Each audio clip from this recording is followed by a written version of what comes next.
Saludos a todos. Hoy vamos a analizar sobre qué es el Espíritu Santo. Muchas religiones tienen un concepto distinto sobre el Espíritu Santo. Unos dicen que es Dios, otros que es solo la fuerza de Dios. Pero ahora trataremos de ver de forma objetiva qué es lo que dice la Biblia sobre el Espíritu Santo. Primero, en la Biblia el uso de la palabra Espíritu no tiene un significado único, de algo como algo fantasmal o algo por el estilo. Esta palabra puede tener varias traducciones en nuestro idioma, puede significar varias cosas según el contexto. Por ejemplo, la palabra para espíritu en el Antiguo Testamento en hebreo es ruah. Básicamente significa, según los diccionarios bíblicos, aliento, álido, aire, viento, brisa, espíritu, temperamento, pero también el mismo Espíritu Santo. Entonces no tiene un significado único, con el cual podamos hacer una simple comparación. Acá hay unos versículos, unos textos, que ustedes pueden revisarlo con más paciencia ustedes mismos, donde vemos que puede referirse a viento, a soplo o aliento, a energía o don, a una especie de ángel o poder de castigo de Dios. También puede referirse al ser interior, al vacío o a la nada, a un sentimiento de sentir asombro, por ejemplo, a una mentalidad que proviene de Dios, algo que es en vano o por gusto, una inspiración divina propia. También al aire, también puede referirse a energía de vida, a viento, al mismo Espíritu Santo o una fuerza o poder de Dios. Todos estos significados o traducciones podemos encontrar en el Antiguo Testamento. No hay nada que tenga un significado único con esta palabra, por lo cual su análisis no es necesariamente sencillo. Revisemos solo algunos de estos versículos. En Génesis, por ejemplo, dice, Génesis 1 y 2, la tierra estaba desordenada y vacía, y las tinieblas estaban sobre la faz del abismo, y el Espíritu de Dios se movía sobre la faz de las aguas. Acá habla de un Espíritu de Dios que estaba sobre la faz de las aguas en el momento de la creación. Pero no dice que sea Dios, pero es de Dios. Salmo 51:11 dice, no me eches delante de ti y no quites de mí tu Santo Espíritu. Algo que pide el salmista, el Espíritu Santo de Dios, pero no que sea Dios. También en Isaías 63:10 leemos, mas ellos fueron rebeldes e hicieron enojar a su Espíritu Santo, el de Dios, por lo cual se les volvió enemigo y él mismo peleó contra ellos. Pero se acordó de los días antiguos de Moisés y de su pueblo. ¿Dónde está el que les hizo subir del mar con el pastor de su rebaño? ¿Dónde está el que puso en medio de él su Espíritu Santo? El Espíritu de Dios. Pero recalquemos, no dice que sea Dios, pero sí que es su Espíritu, que vamos a ver que son cosas, vamos a ver que no necesariamente es lo mismo. Miqueas 3:8 dice, mas yo estoy lleno del poder del Espíritu de Jehová, de juicio y de fuerza, para denunciar a Jacob su rebelión y a Israel su pecado. Dice, lleno del poder del Espíritu de Jehová. Quiere decir que ese Espíritu da poder a las personas, o es por medio del cual Dios muestra su poder. Isaías 11:2 dice, reposará sobre él el Espíritu de Jehová, Espíritu de sabiduría y de inteligencia, Espíritu de consejo y de poder, Espíritu de conocimiento y de temor de Jehová. Reposar sobre alguien, dice el Espíritu de Jehová. O sea, como que este Espíritu es algo que Dios puede darte para cumplir ciertos designios de Dios. No es que sea un Dios aparte, aparentemente. Zacarías 4:6, entonces siguió diciéndome, esta es la palabra de Jehová para Zorobabel. Y dice, no con ejército ni con fuerza, sino con mi espíritu, ha dicho Jehová de los ejércitos. Su espíritu es el poder de Dios. No es un ejército humano ni fuerza bruta, sino es el poder de Dios. Al menos es lo que se entiende acá. Jueces 14:6 dice, entonces el espíritu de Jehová vino sobre Sansón, quien despedazó al león, como quien despedaza un cabrito, sin tener nada en sus manos. Él no contó ni a su padre ni a su madre lo que había hecho. Vemos que Sansón tenía fuerza porque recibía este espíritu de Jehová, esta energía, este don de Dios, es de él. No que un Dios vino sobre Sansón, sino que es parte de Dios este espíritu, y no que sea un Dios aparte como una trinidad. Acá no habla de una trinidad lo que hemos visto, sino que es como un poder de Dios.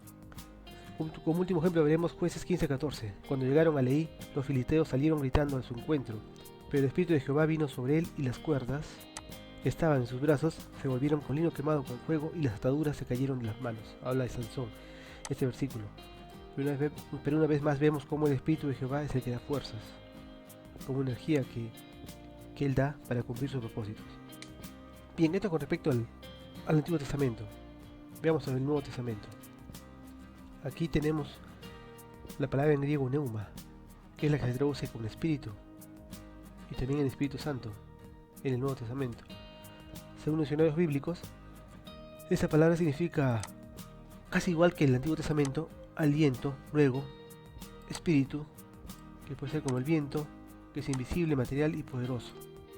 Textos que pueden revisarlo ya más detalle, donde podemos ver cómo, en qué circunstancias se ha traducido, o qué sentido se le ha dado en distintos versículos a esta palabra traducida en su idioma como espíritu. Se usó para referirse a una guía, para referirse a la humildad, también a demonios, a fuerza o poder sobre algo que proviene de Dios, a comportamiento santo, también a un ser interior, a ángeles, también a demonios, también a un propósito o objetivos, o también a personalidad, a fuerza vital, y a otras cosas más que vemos en estos versículos que ya con tiempo pueden leerlo, pero acá más o menos indica a qué se refieren dichos versículos. Y al revisarlos podrán notar de que, como hemos visto, tiene varios significados o varios usos esta palabra espíritu, pero cuando se refiere a Espíritu Santo se refiere a algo que es de Dios, con el cual Él hace su voluntad, como hemos visto en el Antiguo Testamento. Bueno, también revisaremos algunos temas en el Nuevo Testamento para ver si tiene sentido la idea que estamos comentando.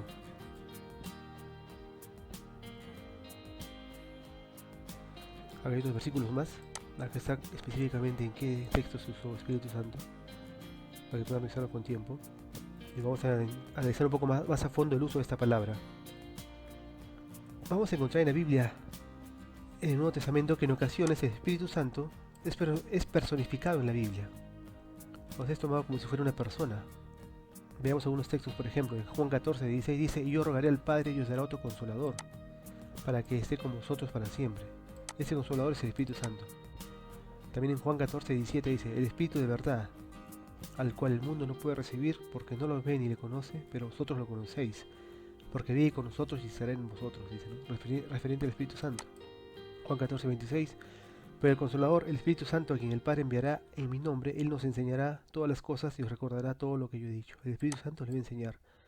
Bien, y así hay textos por el estilo donde donde algunos entenderían de que el Espíritu Santo es otra persona, y más aún si cree en la Trinidad, pensará que es parte de la Trinidad, lo cual tampoco el texto lo dice. Pero en la Biblia hay varios casos de personificación de atributos o cosas. Por ejemplo, Mateo 11:19 dice: y vino el Hijo del Hombre, que come y bebe, y dice: este es un glotón y un borracho, amigo de recaudadores de impuestos y de pecadores. Pero la sabiduría, dice, queda demostrada por sus hechos. Habla de la sabiduría, como si la sabiduría fuera una persona como si la sabiduría tuviera obras. Son las personas las que ejecutan las obras. Pero para dar énfasis, se le da acá la personifica, pero nadie entendería que es parte de Dios, o mejor dicho, que es otra Trinidad, otro Dios. Acá hay otro texto que podemos ver que dice: más la sabiduría es justificada de todos sus hijos. Acá también nuevamente la sabiduría se le da una personificación. Dice que es declarada recta de todos sus hijos, como si tuviera hijos. ¿Podemos tomar literal esos textos? No solo es una personificación, un atributo.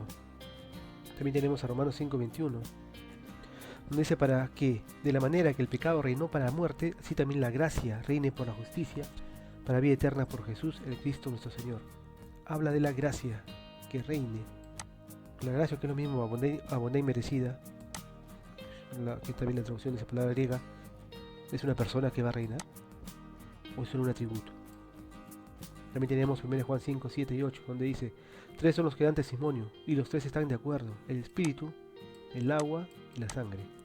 Bueno, si uno lee el Espíritu Santo, dice: bueno, sí, el Espíritu Santo es la Trinidad, por eso puede dar testimonio. Pero pensaría igual del agua y la sangre, ¿es parte de una Trinidad? ¿Van a hablar ellos? O al menos en sentido literal, como se puede entender. Tal vez no sea el sentido de este texto, en que den testimonio, pero sí los personifica, tal vez para explicar mejor el tema, pero no diciendo de que el agua y el espíritu y la sangre sean personas. Y así hay textos por el estilo, como la sabiduría que se menciona en Proverbios capítulo 8, donde se da una personificación, pero no entendiendo que es un ser aparte o un Dios aparte. Bien, otro punto a tomar en cuenta es cuando vemos que el Espíritu Santo también es nombrado como un algo, más que un ser. Por ejemplo, veamos un texto: yo los bautizo a ustedes con agua para que se arrepientan, pero el que viene después de mí es más poderoso que yo, ni siquiera merezco llevar las sandalias. Él los bautizará con el Espíritu Santo y con fuego. Bien, acá habla lo del Pentecostés, cuando se le colocaron lenguas de fuego a los discípulos, o a los cristianos en ese día. Pero este texto nos muestra al Espíritu Santo como un algo, más que un ser, algo que se da, que proviene de Dios. No como que fuera un Dios que nos va a echar encima, como que no vamos a bautizar con Dios mismo o algo así, como si fuera agua o fuego. No es algo que viene de Dios. Marcos 1:8 dice: yo los he bautizado a ustedes con agua, pero Él los bautizará en Espíritu Santo, indicando que vamos a recibir ese don de Dios, no que el Espíritu Santo sea un Dios. Efesios 5:8: no se emborrachen con vino que lleve al desenfreno, al contrario, sean llenos del Espíritu. Se refiere al Espíritu Santo. Llenarse del Espíritu, ¿lo vamos a tomar? Si es una persona, llenarse de esa persona, llenarse de Juan, de Manuel, o llenarse del poder de Dios. Hechos 11:24: pues era un hombre bueno, lleno del Espíritu Santo y de fe. Un gran número de personas aceptó al Señor. Bien, acá dice lleno del Espíritu Santo. Es lleno del poder, de la gracia de Dios. No lleno de una persona, o lleno de María, o lleno de un ser independiente, sino que es algo que es de Dios. Hechos 6:3: hermanos y hermanas, escojan entre ustedes a 7 hombres de buena reputación, llenos del Espíritu Santo y sabiduría, para encargarles esta responsabilidad. Dice llenos del Espíritu Santo y sabiduría. Quiere decir que el Espíritu Santo es parte de la Trinidad y la sabiduría también. Simplemente son atributos que vienen de Dios, que Dios nos da como su Espíritu Santo. En los textos que hemos visto no menciona de ninguna Trinidad, pero más parece un atributo de Dios o algo que viene de Dios o algo que Dios usa para cumplir su propósito. Cuando se ve que se personifica el Espíritu Santo, que va a enseñar o que habla una cosa, es solo una personificación que se le da, como tantas que hemos visto que la Biblia hace, pero no indicando que es un ser aparte o un Dios, sino que es algo de Dios. Y asimismo en los textos donde se ha personificado el Espíritu Santo, no de entender que sea un Dios aparte o algo así. Otro punto para ver es ¿qué significa bautizarse en el nombre del Espíritu Santo? Veamos un texto. Mateo 28:19: por tanto, id y enseñad a todas las naciones, bautizándolos en el nombre del Padre, del Hijo y del Espíritu Santo. Dice acá, en el nombre.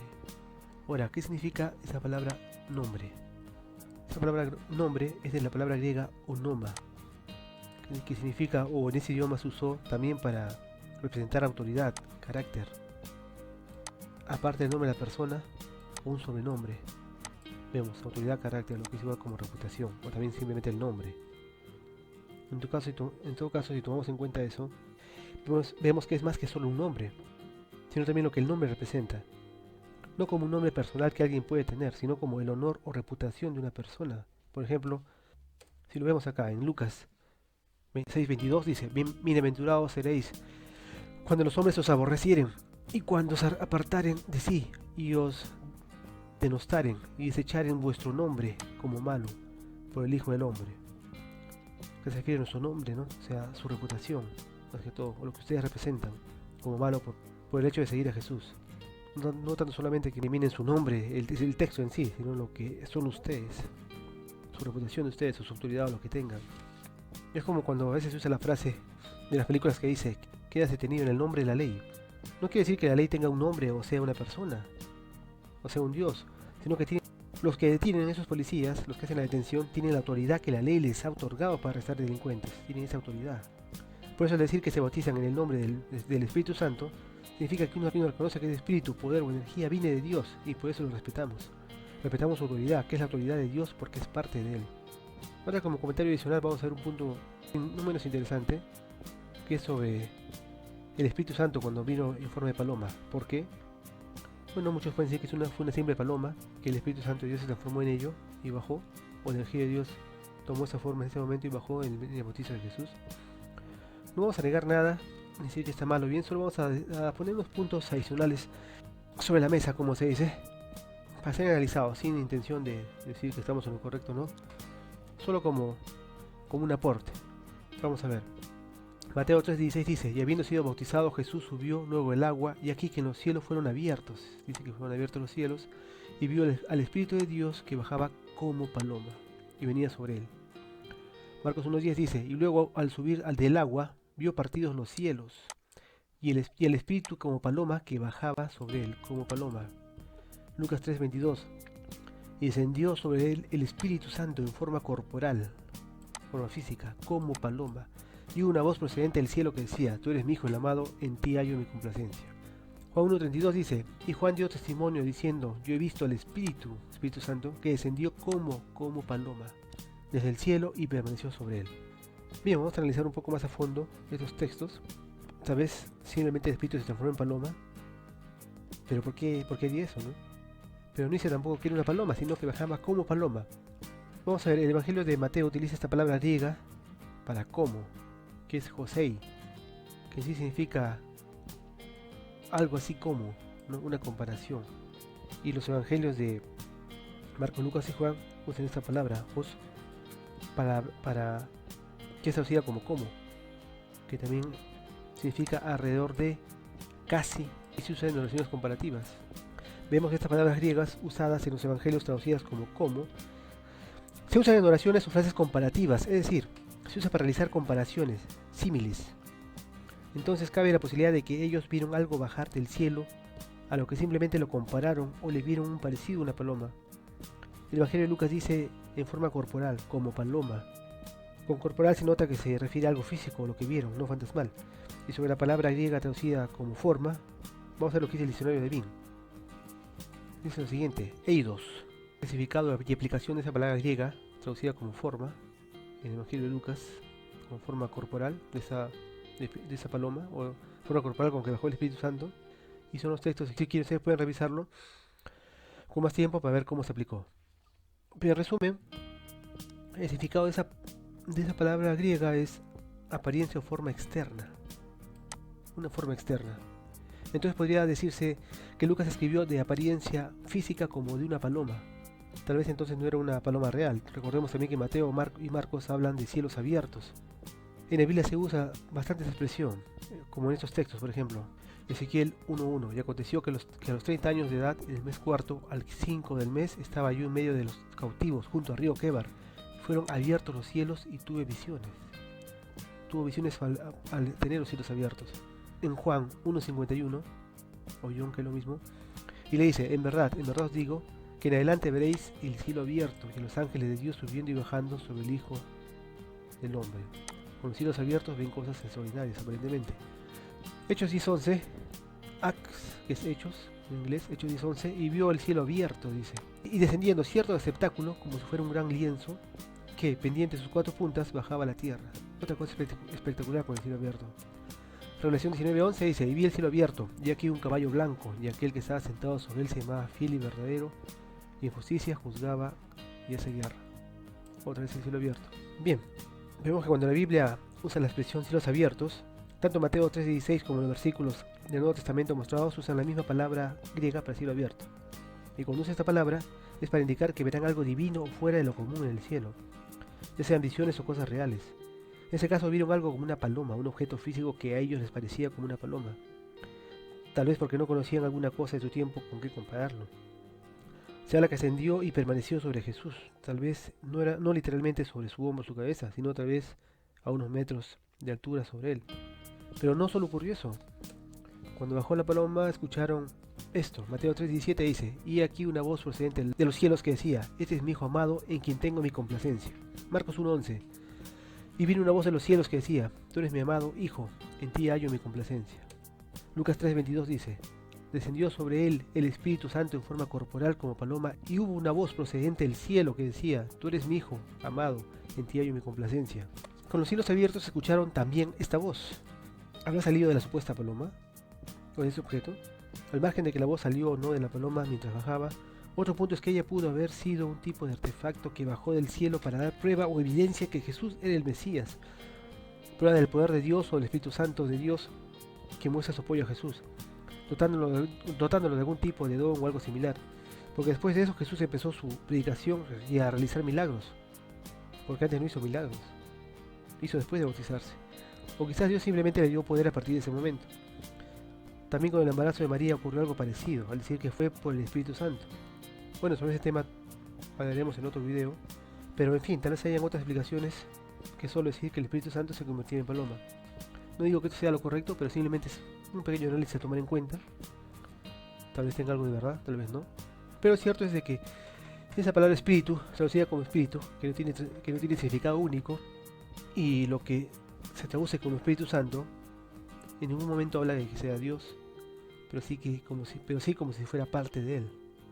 Su espíritu, el poder que emana de él con lo que él hace cosas, y muchas veces es personificado. Y muchas veces los trinitarios al leer Espíritu Santo, que hace algo, dicen, ahí está Dios, ¿ve? O es un Dios, o es el tercer Dios, o es parte de la Trinidad, solo porque leen Espíritu Santo. Pero este texto en un momento habla de que sea Dios. Lo menciona así, haciendo cosas, pero no de que sea Dios. Aparte que la palabra Trinidad no está en la Biblia. También haremos otro video sobre el tema de la Trinidad. Y eso sería todo, básicamente, sobre qué es el Espíritu Santo, ese gran poder de Dios que emana de él y que hace su voluntad, y que es personificado en la Biblia. Espero que les haya servido de ayuda, y para también solventar algunas dudas al respecto. Bien, sería todo por el video de hoy. Gracias por su atención, y no olviden suscribirse.